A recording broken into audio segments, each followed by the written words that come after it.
Abantambiko Craft Center erukushanwa mu Bushenyi president akaba hentandikwa ya miliyoni emwe betu na hatu washika ha senteji ebiliyoni birugamu nebyamani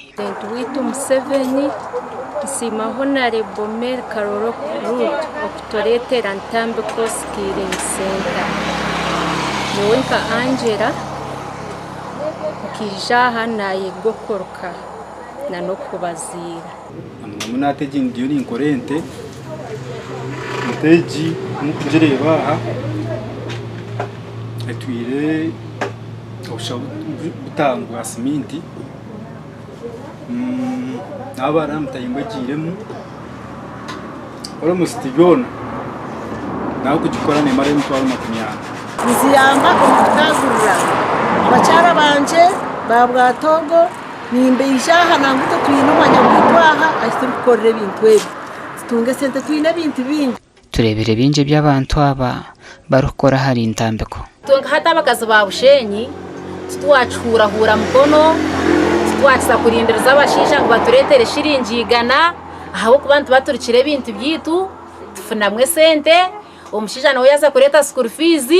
nito kuni yatuba twakozerezo kurya nezo kugura kasabundi bakore bintu bingi konkanyuka sharamu naye kunogura so kuna nkana mazire kushoma nshomere bite bya university byo kwandika so nywe nkasharamu nijaha yede kinte cy'emikono oyirewe cyo Honorable Mary Karoro ahereze kutongoza ko abantu bakobasa korese bigogo by'umutumba okoramwe ibintu bingi nyena gutwindukeho kandi kosachi ebiye biruhanga yatwira hati bati butomukoma bihamweze huzi muzireba bihamwe huzezi ehuzezi nubazikora mu bintu bingi munongo Mary Karoro yongire yashobora ngo mbwire ubutarukurenga umwaka ikigogo cyo mutumba nishije kuhinduka cyo mugasho ngo okore nkito ubwo mwaka gutagahwire baba bahereze kukwate ikigogo cyo bakakikoramo tukahinduka mu material yo gukora nkito rero ngo babusinge mwano nyebi neza ko binagebe by'abajungu groups z'abarema Honorable Karoro yabire na traininga tukatraininga twayigokora obyega twayigokora nkito